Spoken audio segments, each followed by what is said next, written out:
you know, how even Chad captures action sequences. You know, there's a lot of beats, you know, 8 counts, 9 counts, 10 counts, you know, 14, 15, 16 movements that you have to remember.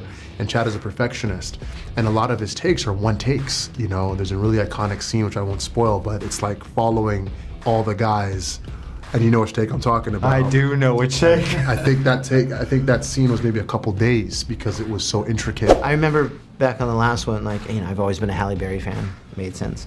I had seen Asia Kate Dillon on, I think it was Billions was the first time I saw her, and I just watched one episode, and I was like, it was kind of in the background. I just went, who's that? Wow. I had never seen any of her work before, anything like that. I just knew that she's in the Wick world. They's in the Wick world. And I had to meet Asia. I had to meet her. Like, and we got on a Zoom, and we had the talk. And it's been that way with Lawrence or Lance or Common. Like, I'm just fans of their work, and these people. You know, I've got this big board of people I'd love to work with.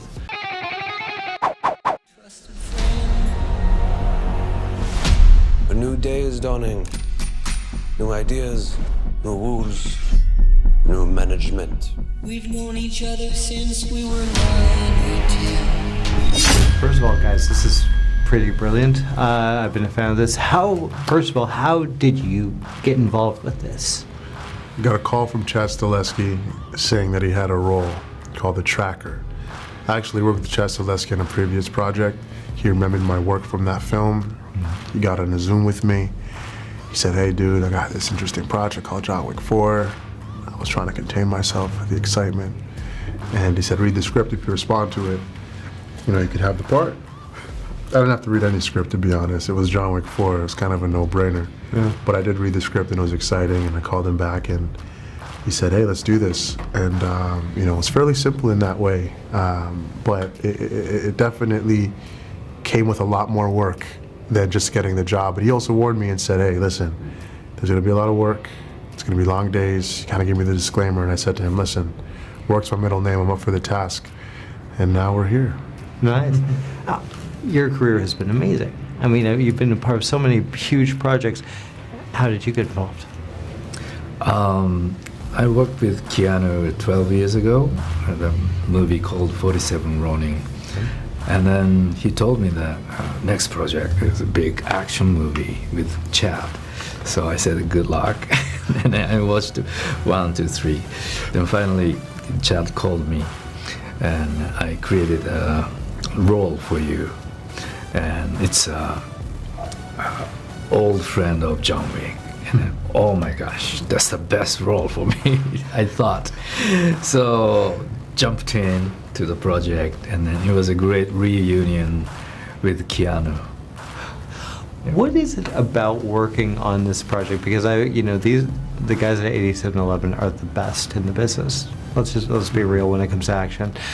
How did you find Chad to work with as a director, and finding the characters and finding the right tone and the feel for you? I worked with Chad before, but as a stunt coordinator. Oh. So this time he's a director. So I was so happy because, directed by, the person who knows action, right? So drama and action all in one, not separate. That's the most important thing for me. So I was so happy, and then easy to collaborate with him, understanding each other deeply. So I was happy. Oh, you bring the dog this time. I do. What was that relationship like? I got to work with a puppy. It was amazing. Oh, wow. Yeah, my companion, my best friend, she was incredible. Her and 5 others. I had to work with 5 dogs. Why 5 dogs? I was like, why 5 dogs? Because first and foremost, safety. Yeah. You want to make sure the dogs, are not overworked, which is very important. But also, each of these dogs have they're proficient at different skill sets, and whether it's jumping, whether it's chasing, biting, some of these dogs can drive cars, believe it or not. That's a joke. It's a joke. You could laugh. You looked at me like I was serious. Like, you guys can drive cars. I mean, Teslas, you never know. No, they can't drive cars, but they can fly planes. But to that end, no, I'm joking. But no, these dogs are really, really, really great, and they're they're not the dogs that you run up to and cuddle right away, because they're highly trained and they can go from like green to red in a second. So that was really cool to experience. And all that stuff that you saw, those are people really getting bitten on screen, like, you know, obviously with protective gear underneath, but still with all that gear, I don't think you want a dog going for your parts. Yeah, that's not fun. No. Not fun at all. Get it bloody. Step up on your ego. Come on. The only way John Wick will ever have freedom and peace is in death. First of all, I was watching the first films and up into this film. It's amazing how this story, this mythology has progressed. How has it been for you, and how early on did you know that you were going to with this opus? Well, let me tell you, it was years of no, I'm not going to bullshit. We didn't have a clue. Absolutely, each one is done completely independent with zero forward thought. I know that's terrible to say. We got done with the first one. My co-director at the time, Dave Leach, and Keanu, we got done and we're just like, oh my God, we'll never work again. Like, we took second unit jobs. We're like, oh, we're done. That was a nice shot. We learned something. Let's just bring. Hey, you guys want to make another one? We're like, you're kidding, right? So, I guess that's also a good thing, because you don't go in with any expectation. You're trying to tell a story within that time frame or the box that you've been put in. I think, overreaching sometimes, or thinking too much about franchises and how to carry on the story, or never letting it end.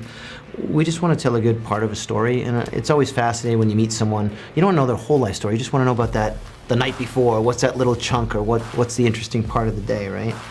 And we kind of looked at, that's why we called them chapters in the beginning. Like, look, we're just going to tell you a chapter. If you like it, go out and buy the book. That kind of thing. So we just try to make a really solid chapter. Like, if we leave things out, if we do things, that's why in the first time, we try not to tell you where he's from. It's not us trying to be mysterious. We want you to put it together. We want you to figure it out. It's like playing a good version of Clue, right? There's the tattoos, there's the thing, there's the way he holds a gun. If you do a little bit of research, you go down the rabbit holes, you'll find out a lot of stuff about John Wick, about where we pull things from. And that's always been our kind of goal, is leave a little room for the audience to put things together, or to think, or to gestate a little about what we're doing. Put some themes in that are interesting to us, whether it's Bushido, or consequence, or loyalty, or chivalry, or etiquette. These are all cool little themes we try to put in. Whether you like cars, guns, martial arts, dogs. Horses. Literally, you've probably heard me say it.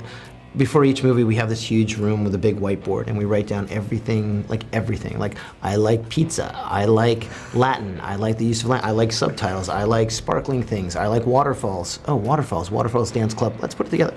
And we do this, and that's how we come up with a lot of ideas of taking all the things we really love or inspire us. Like, I love Caravaggio. Our production was called Caravaggio for a long time. Uh-huh. I think his use of blacks is probably one of the most inspirational things to me about how me and Dan Lelston light the scenes. So, okay, where do we find a car? Oh, they have two in the Louvre. Why don't we? Oh, well, the Wrath of Medusa and then the Cost of Tyranny. We'll take those two things and we'll write a scene around Ian walking into that and talking with Bill. And honestly, I was in the Louvre, I don't know, like 4 years ago, and I saw the Wrath of Medusa, and we read the back, because I didn't know, I read the backstory on it and all that stuff.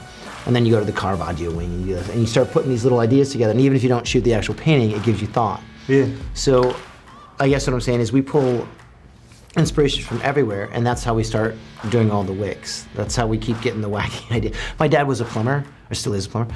So I remember when I was working for him when he was just a little kid, I remember seeing this cool little water curtain feature. And it stuck with me for the last 45 years. So when I get the chance to direct, I'm like, I'm gonna do a club, and I'm gonna put in 40 waterfalls, and I'm gonna do all these things, and we're gonna fight in between them, and let's see how light refracts out of those. And that's where we got the idea for the club. That scene is absolutely stupendous. It was very fun to shoot. I love music and dancers, and we had some great people there. It seems like it'd be tricky though, like, because you have the they're fight. all Yeah, mind-numbingly. You just want to kill yourself. Like, you literally will scream every day, going, "Who thought of this? Whose idea?" And you're like, "Oh, that's my idea. That was horrible." But again, how you build a building is that one stone at a time, and you zen out and just let's do it again until we get it right. Well, there was a lot of buildings in this. Yeah. I mean, this is I love my art department. My God, this is a beautiful movie. Yeah, that's Kevin Cameron and Dan Louston. They're my production designer and my cinematographer. Wow. Yeah, they're the best. A man has to look his best when it's time to get married. Or buried. I'm going to need a gun. Goodbye, my friend, it's hard to die. What? You know, Keanu is such a. This role is. It's amazing. It's iconic. John Wick is iconic. How invested were both of you in the mythology of this story, and how easy was it to get caught up and find out where you are and what your placement in this part of history is? Start with you. Yeah, the mythology. I mean, I've been following all the John Wick films since the beginning. And I have such an attachment to the film that obviously being a part of it, I had to find a way to, disassociate in a certain way. So what I did was I pitched the idea to Chad that, hey, what if Tracker actually watched the John Wick films as if they were documentaries? As if, he was studying this guy throughout these films, just so it can kind of break the ice for me a bit, me as Shamier.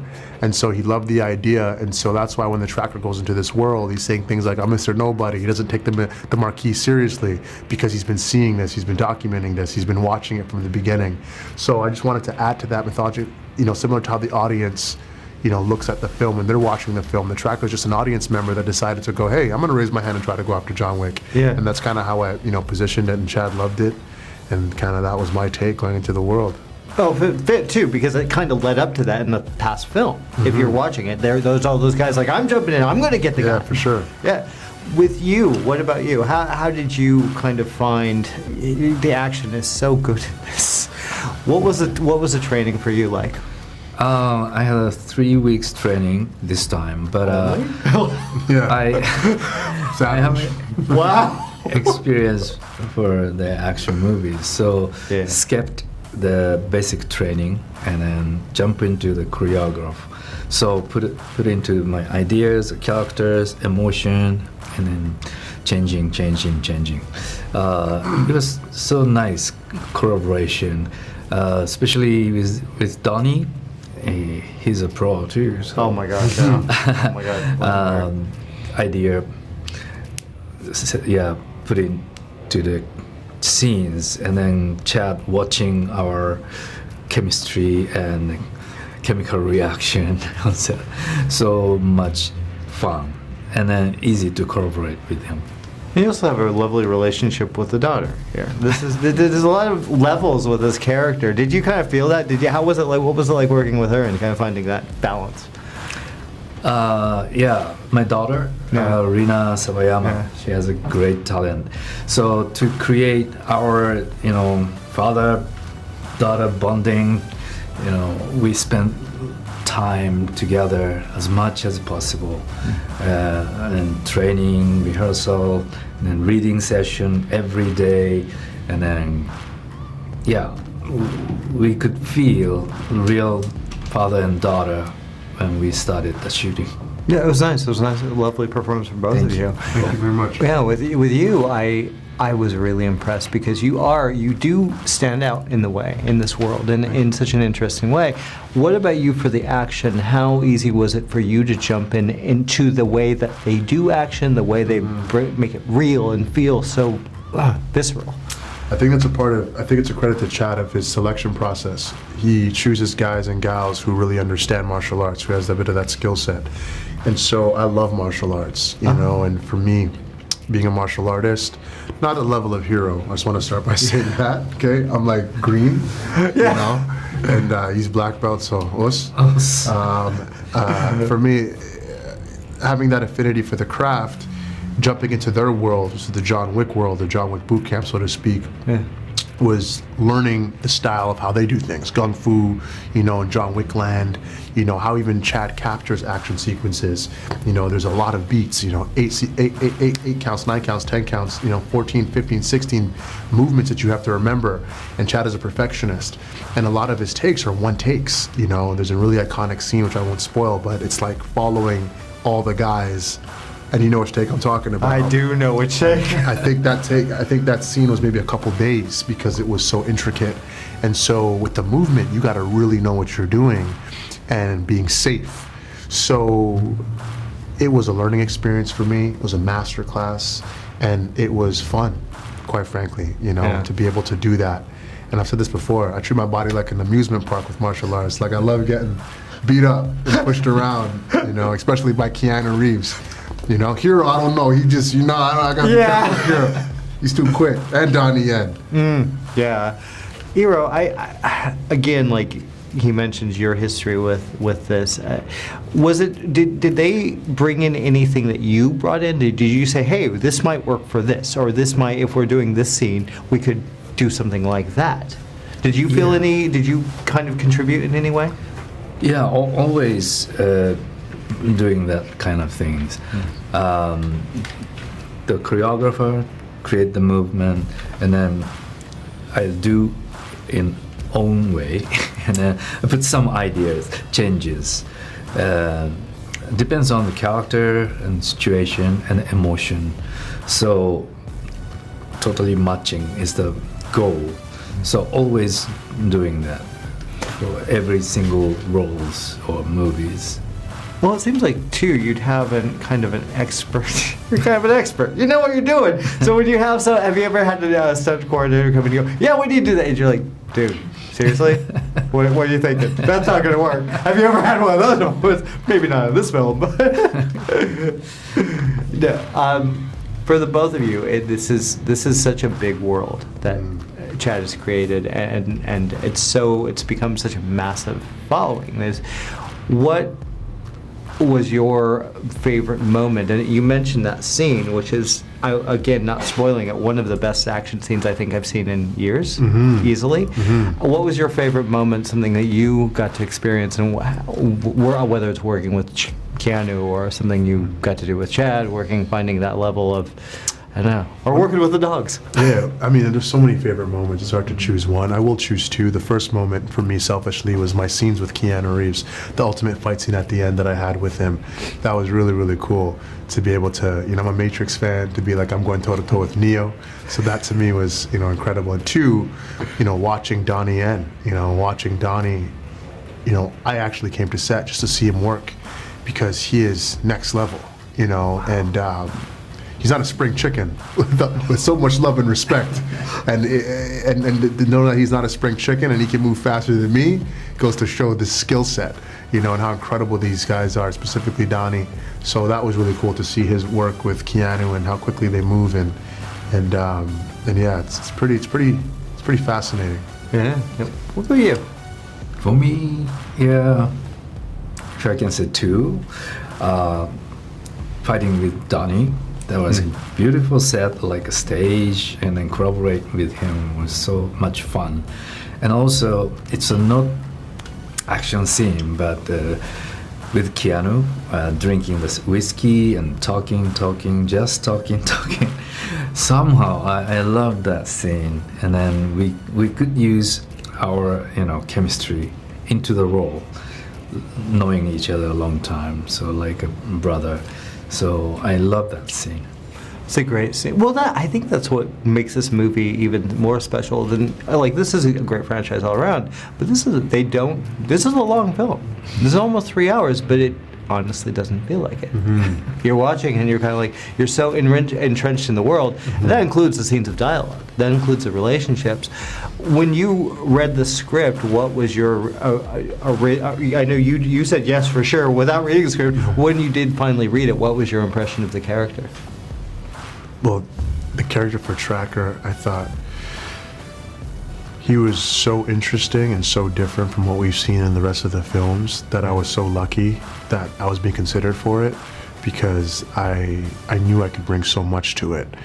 And obviously movies like this have so many spin-offs and derivatives, and when you look at the different characters in the film, I say Tracker definitely, not even just me, I just think, anybody playing this part, this role needs its own world, its own story, and understanding, what those dogs look like outside of this world with Tracker, for example. But beyond myself, looking at the entire script and just from a logistical standpoint, I've never seen that many action sequences ever on the page in life. So to read that and then seeing how that came to life and created was definitely interesting to just be a part of that learning of like, oh wow, I've seen it mapped out, shaped here, and then how does that translate on set? And that just speaks to the craftsmanship of our stunt coordinators, our stunt team, 8711, and then also shooting this movie all around the world with all the sequences and all those things was a masterclass for me.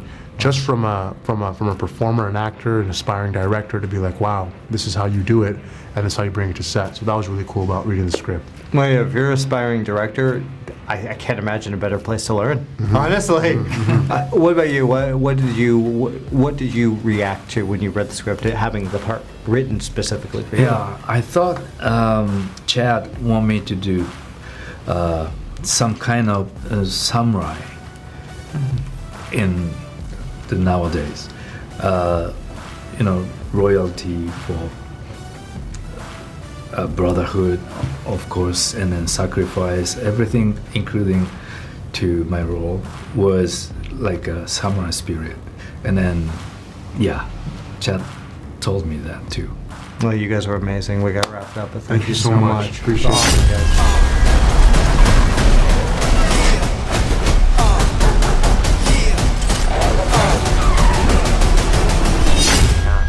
Wow. Bill Skarsgård is very good in this. I think he's one of our best antagonists ever. I think you may be right. Well, here's the thing. All these movies have had all these side characters that have stuff. You had Halle Berry in the last film. What is it that you look for when you're trying to fill the world? Because you're writing all these cool characters, like you've got Mr. Nobody in here, who's fascinating. Right. I just think, I don't know, it's interest, to be honest with you. Yeah. I remember back on the last one, I've always been a Halle Berry fan. It made sense. I had seen Asia Kate Dillon on, I think it was Billions was the first time I saw her, and I just watched one episode, and I was like, it was kind of in the background. I just went, who's that? Wow. I had never seen any of her work before, anything like that. I just knew that she's in the Wick world. They's in the Wick world. And I had to meet Asia. I had to meet her. And we got on a Zoom, and we had the talk. And it's been that way with Lawrence or Lance or Common. I'm just fans of their work, and these people. I've got this big board of people I'd love to work with, and you just magically kind of work the parts in. As we write Wicks, we're not trying to force anything. We're just like, we like them. How do I get Cillian Murphy into John Wick? That would be my goal if we ever did. How is Cillian Murphy in Wick? That kind of thing. It's always been very organic. I've been very fortunate. I didn't know who Rina Samayama was. I didn't follow the pop or the music career. I was scrolling through YouTube one night in Berlin, and I saw this one little, key card of her video, and she had this weird, not creepy, but really interesting orange wig on. So I clicked on it, and I watched it, and it's just the way she moved and how her face changed with every angle. I'm like, I have no idea who that is. I don't even know if it's an actor. I want to meet this person.